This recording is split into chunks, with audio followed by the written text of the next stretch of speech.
Mesdames et messieurs, bonsoir et merci d'être au rendez-vous de cette session d'information sur Canal 3 Bénin. Au sommaire de ce journal, plusieurs commerçants indélicats sont mis sous convocation à titre conservatoire dans la ville de Natitengou. C'est le résultat de la descente inopinée d'une équipe de l'Agence nationale de normalisation de métrologie et du contrôle qualité sur le terrain en fin de semaine. C'est une mission du ministère de l'Industrie et du Commerce pour s'assurer que les poids des produits préemballés destinés à la commercialisation sont conformes à la réglementation en vigueur. Nous parlerons également du navire médical chinois qui continue de recevoir de la visite. Une de nos équipes de reportage était sur ce navire hier dimanche pour constater le déroulement de la mission Harmonie qui consiste à consulter et traiter dans la mesure du possible les patients béninois. Outre l'affluence enregistrée, on peut également noter l'offre de la médecine traditionnelle chinoise qui est une agréable découverte pour certains. Également développé dans ce journal le Festival national des sports et de loisirs qui a connu son épilogue ce dimanche 20 octobre à Ouida. Pendant 3 jours, les festivaliers ont fait découvrir leur discipline aux populations massivement mobilisées pour la circonstance, ce qui donne une carte blanche au Fonds national pour le développement des activités de jeunesse, de sport et de loisirs. Voilà pour le titre. Mesdames et messieurs, à nouveau bonsoir. Le ministère de l'Industrie et du Commerce veut s'assurer que les poids des produits préemballés destinés à la commercialisation sont conformes à la réglementation en vigueur. Une équipe de l'Agence nationale de normalisation de métrologie et du contrôle qualité était sur le terrain en fin de semaine. À l'étape de Natitengou, la mission de contrôle de l'ANM a mis à nu plusieurs commerçants indélicats qui ont été systématiquement mis sous convocation à titre conservatoire. Nous allons suivre. Une équipe de l'Agence nationale de normalisation de métrologie et du contrôle qualité ANM dans les boutiques de vente des produits vivriers préemballés à Natitengou.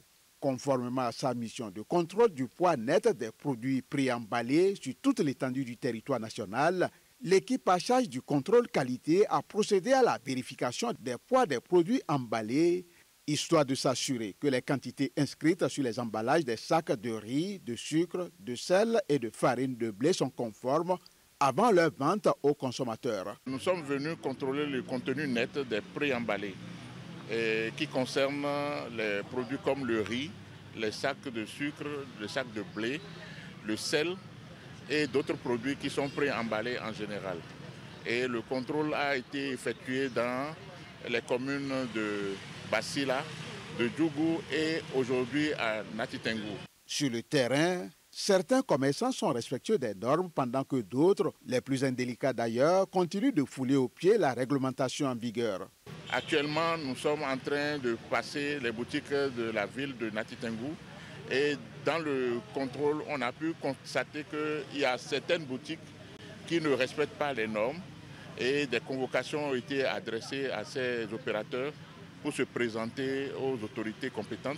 Au-delà du contrôle des poids nets des produits préemballés, l'équipe du ministère de l'Industrie et du Commerce a également procédé à la vérification de la qualité des produits proposés à la clientèle. Une démarche très appréciée aussi bien par la direction départementale de l'Industrie et du Commerce à Takora que par certains consommateurs.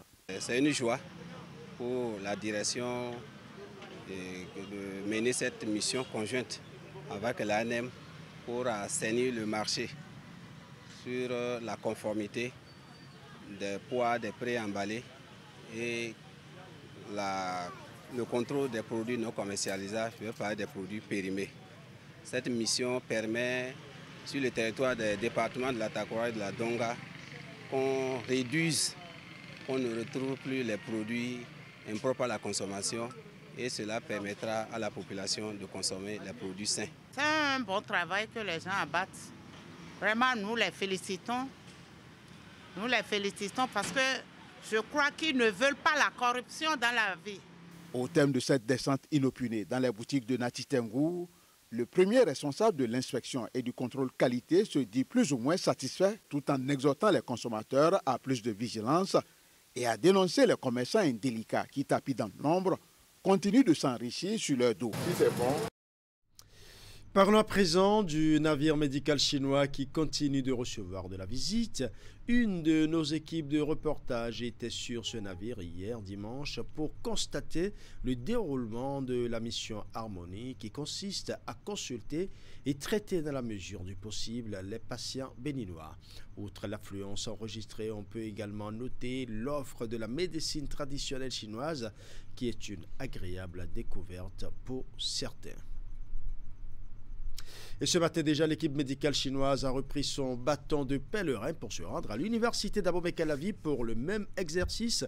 Ils ont consulté plusieurs étudiants et enseignants, un moment d'échange, de partage et de convivialité qui témoigne des bonnes relations de coopération entre la Chine et le Bénin. Reportage.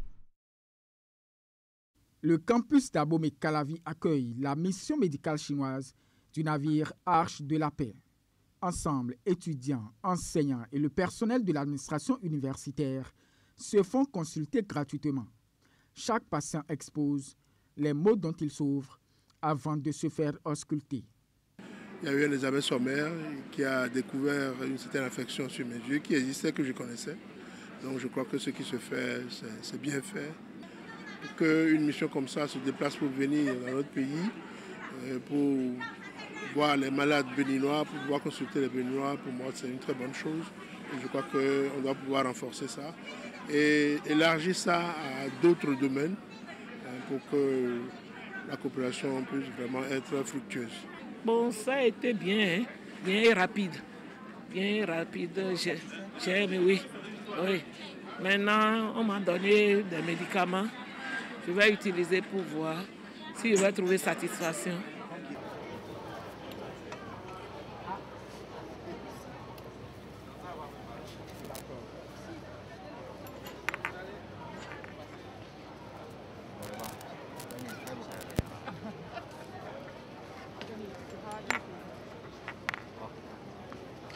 Je suis venu, moi j'ai posé le problème ophtalmologique et ils m'ont consulté, ils m'ont dit que je dois aller me faire opérer parce qu'ils ont constaté que j'ai de cataracte compte tenu de la consultation et ils m'ont donné un verbe juste pour lire.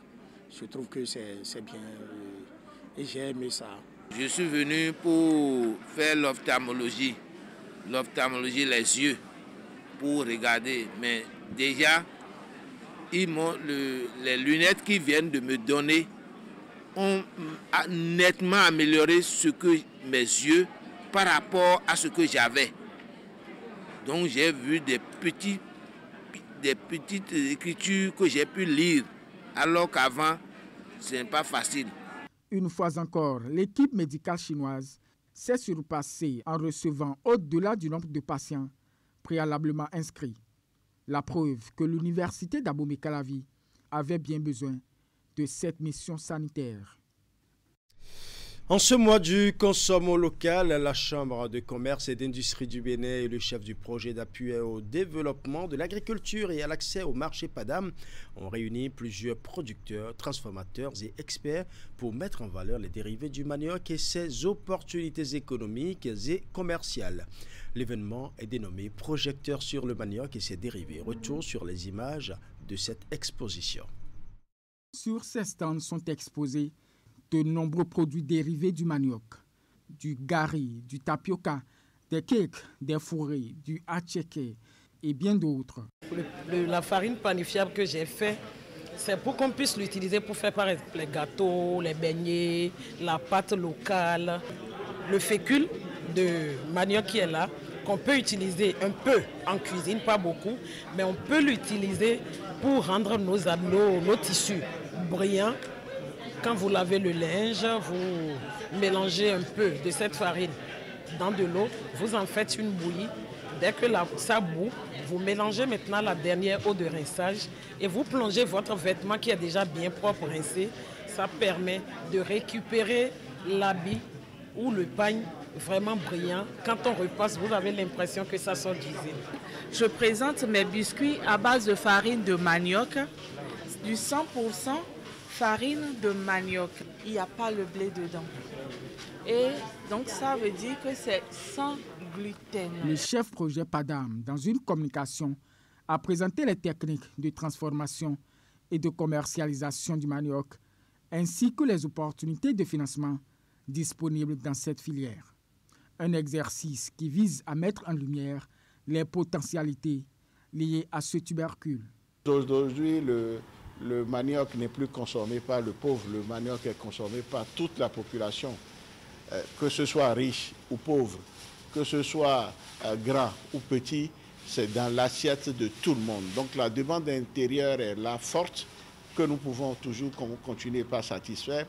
Mais nous avons cette possibilité de marcher vers les pays du Sahel. Il y a quelques années en arrière, il n'y avait pas si tant de consommation de manioc au Niger, au Burkina, au Mali, etc. À l'issue de la communication, les acteurs ont soulevé plusieurs inquiétudes. Je connais déjà les valeurs nutritionnelles de la feuille et des racines. Donc, en ce qui concerne la tige, quelles sont réellement les valeurs nutritionnelles? Est-ce qu'avec la bourse de sous-traitance, le PADAM ne peut pas mettre en place un centre de formation pour former déjà ceux qui sont dans le secteur à améliorer la façon de transformer le manioc? Oui, nous accompagnons une certaine catégorie d'acteurs pour tout ce qui est entrepreneuriat agricole, à travers des métiers qui sont liés aux filières que nous promouvons. Et ces acteurs font des séjours dans les lycées et ensuite au niveau des centres d'incubation. Le responsable du projet PADAM a rappelé l'importance en ce mois du consommation local de promouvoir les produits locaux, surtout ceux issus de la filière manioc. Cette séance a pris fin par une dégustation des divers produits exposés. Et toujours dans le registre du consommation local, nous parlerons de la séance de travail des membres de la délégation de la structure nationale de liaison de l'Organisation africaine de la propriété intellectuelle et les femmes du groupement représentatif de l'indication géographique d'huile à Gonlé. La rencontre qui tient également lieu de cadre de formation est l'occasion choisie pour rappeler aux femmes le contenu du cahier des charges en vue de l'enregistrement du produit huile d'Agonlé en indication géographique protégée. Imet Elena Mosso pour plus de précisions. Un nouveau rendez-vous afin de s'entretenir avec les membres du groupement représentatif de l'indication géographique huile d'Agonlé. La rencontre tenue à la mairie de Kov a encore été une fois l'occasion de leur rappeler le contenu du cahier des charges dans le cadre de l'enregistrement en indication géographique protégée de l'huile d'arachide produite dans cette région du pays. Je m'avais dit à nos mamans qui sont invitées pour cette séance que quand il s'agit de formation, c'est très important de prêter l'oreille parce qu'il n'y a aucune formation sans qu'on apprenne un de plus. C'est vrai, s'agissant de la fabrication de l'huile d'Agonlé, on ne peut pas vous apprendre, mais on veut plus donner de valeur à cette filière. Notre présence, c'est juste pour leur permettre de s'approprier les éléments de leur cahier de charges qu'eux-mêmes ils ont déterminés, afin de pouvoir consacrer sur le plan national comme sur le plan international la qualité et le label de notre huile Agonlé. La séance qui tient lieu de formation à l'intention de cette transformatrice de l'arachide en huile est initiée par la structure nationale de liaison de l'Organisation africaine de la propriété intellectuelle OAPI sous l'égide de la Direction du développement industriel. En plus de les inviter à s'appliquer davantage, l'assistance a aussi été renseignée sur les exigences du cahier des charges dont le respect va les aider dans l'atteinte des objectifs visés. L'huile d'Agonlé est une huile recherchée sur le plan national et sur le plan international. Cette huile représente notre fierté à l'extérieur. Le cahier des charges est un élément déterminant dans la procédure même d'enregistrement d'un produit en indication géographique. Pour ce qui concerne l'huile d'Agonlé, les membres du groupement ont précisé l'étape qui va du produit qu'est l'arachide à l'huile qui est mise sur le marché. Cette huile a une qualité reconnue et une notoriété qui dépasse les frontières du Bénin. En l'érigeant en indication géographique, cette huile est protégée dans les 17 États membres de de l'Organisation africaine de la propriété intellectuelle. Et la responsabilité de notre structure est de veiller auprès du groupement représentatif au respect de ce cahier des charges, tout en les exhortant à maintenir le cap quant aux efforts consentis depuis le début du processus d'enregistrement. Cette séance vient une fois de plus rassurer les uns et les autres de l'engagement de chacune des parties prenantes à jouer sa partition afin que l'huile d'Argonli, un produit typiquement made in Bénin, soit labellisé.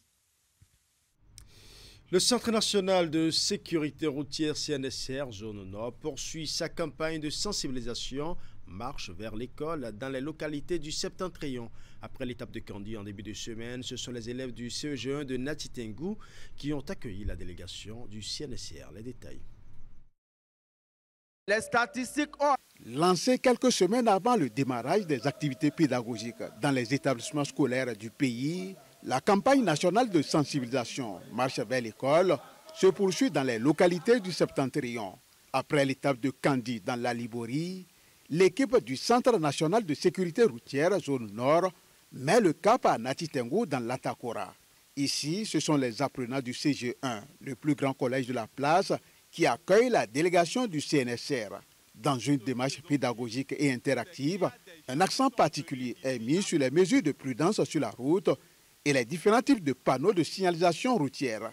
Ici, au CEG Natitengu, nous avons attiré l'attention des apprenants sur leur comportement à avoir sur la voie. Nous avons compris que c'est des gens qui récitent quelques notions sans appliquer. Notre descente aujourd'hui, nous avons attiré encore leur attention sur quelques langages de la route pour que ça ne soit plus des leçons à réciter, mais de comportement, de vrais comportements à avoir sur la voie, pour que aucun enfant ne soit plus dénombré dans les accidents. Au cours de nos communications, nous avons montré à ces apprenants les types de panneaux qui sont courants dans leur milieu. Donc les apprenants nous ont suivis avec attention et nous avons constaté dans leurs questions qu'ils ont compris le message. Mettre fin aux accidents de la route impliquant les jeunes scolaires, tel est l'enjeu de cette campagne de sensibilisation, une campagne toute particulière qui se focalise sur le jeune élève en tant que vecteur d'une sensibilisation de masse. La particularité de cette année, c'est que nous avions également prévu de leur porter des informations qu'ils vont convoyer ou bien qu'ils vont apporter à leurs parents pour que également leurs parents changent de comportement sur la route. Nous avons attiré l'attention des apprenants. Nous leur avons dit d'être nos porte-parole auprès de leurs parents. Parce que nous avons constaté que les parents ne portent pas le casque. Et ils les remorquent sans casque. Alors que la vie du papa doit être protégée, la vie du passager doit être protégée. Au cours de cette sensibilisation grand public, les apprenants ont affiché un engouement exceptionnel à travers des questions pertinentes auxquelles des réponses ont été données. Cette opération de CNSR, c'est la bienvenue. On l'attendait depuis et c'est pourquoi on leur donne encore l'occasion le lundi de parler à tout le monde. Comme conseil, il y a retenu qu'il faut faire attention sur la route, respecter les codes de la route. Face au risque permanent d'accident de la route auquel s'exposent les apprenants du CG1 de Natitengu, situé au bord de la voie inter-État Cotonou-Ouaga, le CNSR exhorte le premier responsable du collège à recruter un facilitateur pour la traversée de cette route. Cérémonie d'inauguration de toilettes agroécologiques dans la commune de Savalou. L'infrastructure est le fruit de la collaboration entre l'Association pour le développement de Savalou ADCS et le Rotary Club Paris Avenir. Ces latrines à 5 cabines par endroit et 9 cabines pour d'autres sont implantées au profit de la population des localités de Kpataba, Tchéti et Laotan. Elles vont permettre de résoudre le problème de défécation à l'air libre qui se pose avec acuité dans la ville. Les détails dans ce reportage a signé Imetelena Mousso. Sèches et agroécologiques, ces toilettes se multiplient dans la commune de Savalou après les arrondissements d'Agbado et Doumé. Kpataba, Tchéti et Larotan disposent aussi désormais de ces lieux d'aisance. Les infrastructures ont été inaugurées au grand bonheur des populations ainsi que des usagers d'une école bénéficiaire. Nous sommes très émus de ce travail fait en faveur de toute la population de Tchéti en général. et en particulier de vous, les élèves de l'EPP Yaoundé. Les toilettes agroécologiques que nous inaugurons aujourd'hui ne sont pas simplement des installations sanitaires. Elles représentent une véritable avancée dans notre lutte pour une meilleure hygiène et médicalisation de notre environnement. Fruit de la collaboration entre le Rotary Club Paris Avenir et l'Association de développement de la commune de Savalou ADCS, ces toilettes sont réalisées dans le cadre de la 3e phase d'un projet démarré il y a 3 ans. Comme les premières, elles seront gérées dans chacune des nouvelles localités bénéficiaires par un comité mis en place à cet effet. Le modèle de gestion a été retenu de commun accord avec le partenaire puis le conseil communal. C'est évidemment à vous également de maintenir ces toilettes propres pour que vous puissiez faire vos besoins confortablement, tranquillement, et n'ayez plus besoin d'aller en brousse. Au nom de cette population, au nom du conseil communal de Savalou, je veux rassurer les partenaires que nous ferons bon usage de cette infrastructure. Et l'entretien, comme vous avez toujours voulu, vous avez toujours souhaité, sera assuré. Le conseil communal prendra en main ses responsabilités pour ne pas échouer à cela. C'est des toilettes qui ne sont pas comme les autres. C'est des toilettes, quand vous allez dedans, vous faites ce que vous devez faire, pipi ou la grosse commission, et les deux sont séparés. Le pipi, comme la grosse commission, c'est des engrais biologiques. Et quand c'est séparé, nous, on vient récupérer les urines d'un côté et les excréments, les excrétas de l'autre côté. Un laboratoire regarde si c'est bon, et si c'est bon, nous donne un numéro d'autorisation, et c'est ça qui permet aux agriculteurs de les utiliser. Impatients de voir ces joyaux construits dans les autres arrondissements de la ville, élus locaux et communaux ont joint leur voix à celle des populations pour exprimer leur gratitude. Tous ont promis jouer leur partition en vue d'une utilisation efficiente et durable des infrastructures. Satisfaits des avancées, les partenaires, quant à eux, ont réitéré leur engagement à poursuivre le projet afin que tous les arrondissements puissent disposer de ces toilettes à usage multiple. Organisé en décembre dernier dans le cadre du Carnaval international de Ouidah, les actes du colloque scientifique sur le thème Vodou, pont entre les nations, sont remis 9 mois après. L'événement, dont la finalité est de vulgariser les faits marquants de ces assises, s'est déroulé ce samedi 19 octobre au Centre culturel de rencontre internationale de Ouidah. Hugues Vingbe pour les détails. C'est des cérémonies, d'ailleurs. De tous les faits ayant marqué cette cérémonie, voici celui qui restera gravé dans les mémoires.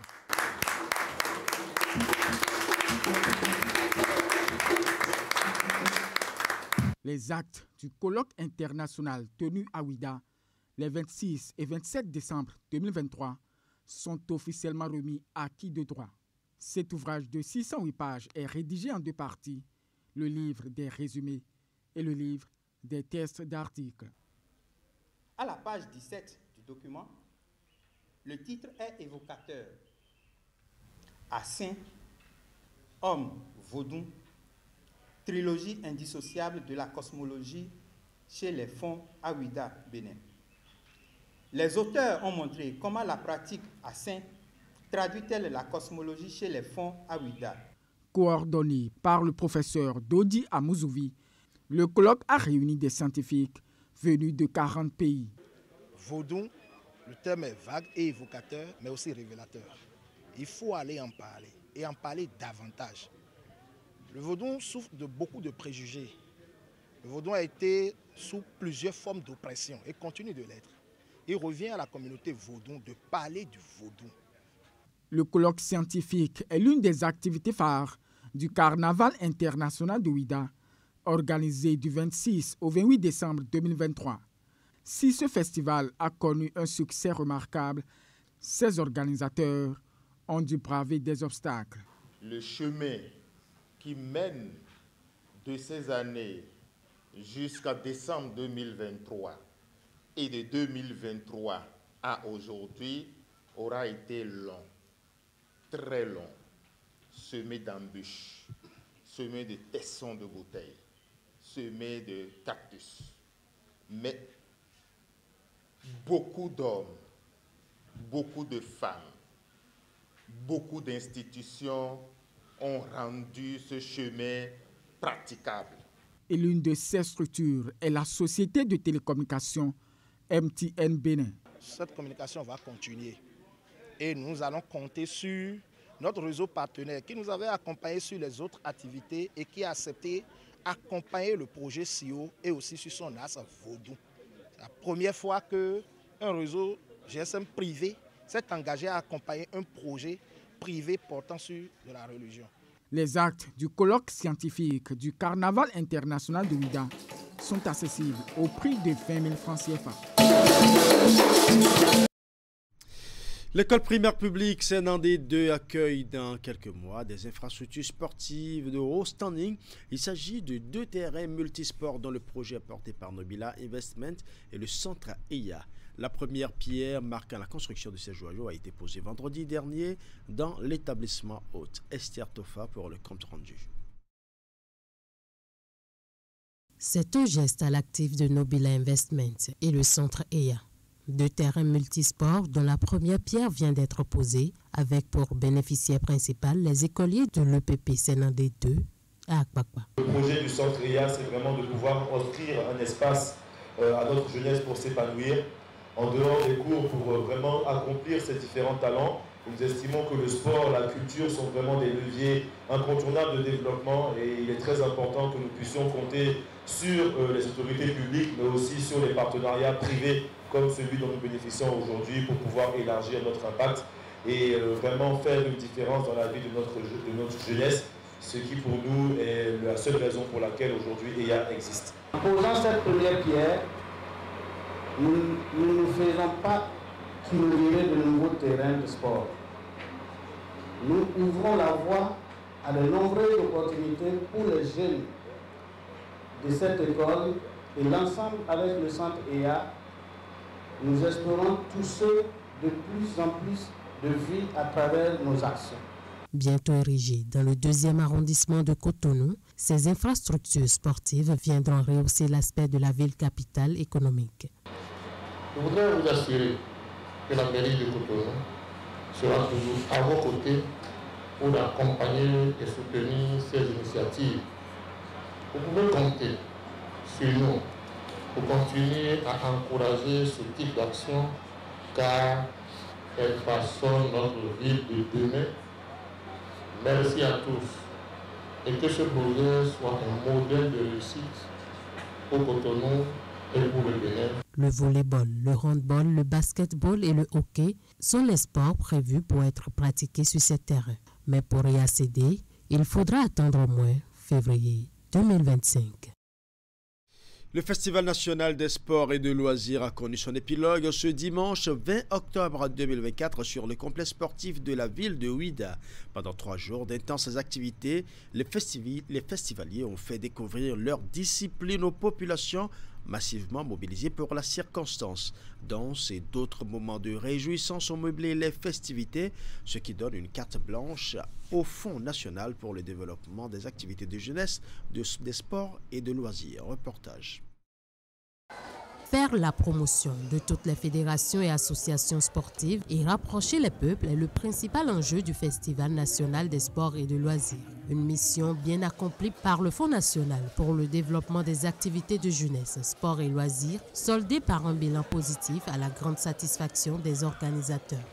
C'est ce qui nous fait plaisir, ce qui fait que tout un chacun de nous parle de cet espace lumineux, cette grande place de Ouidah, que ce stade omnisport où nous avons assisté pendant les 3 jours à un véritable festival sportif et de loisirs.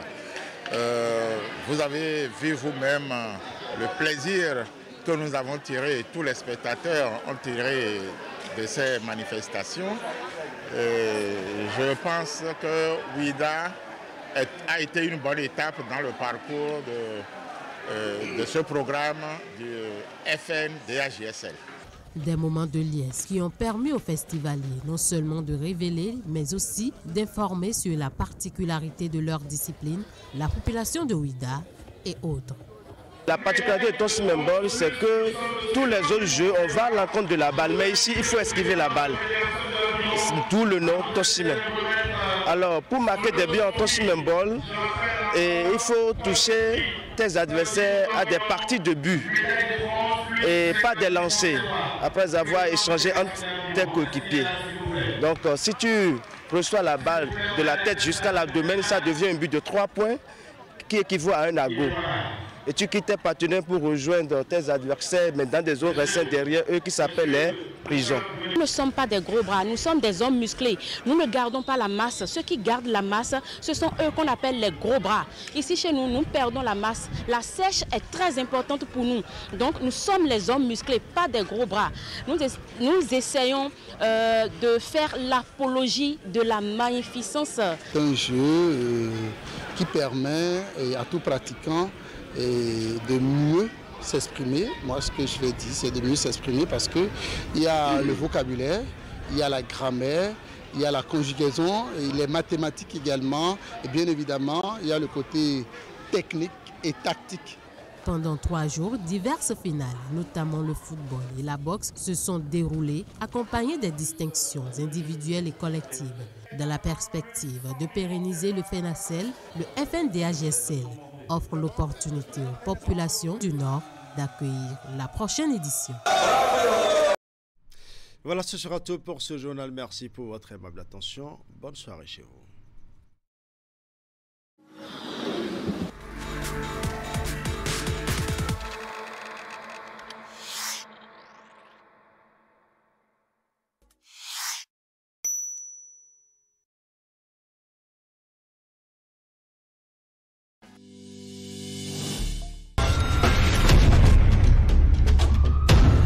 Le radar de la police républicaine indique clairement que ces usagers sont en excès de vitesse en pleine ville.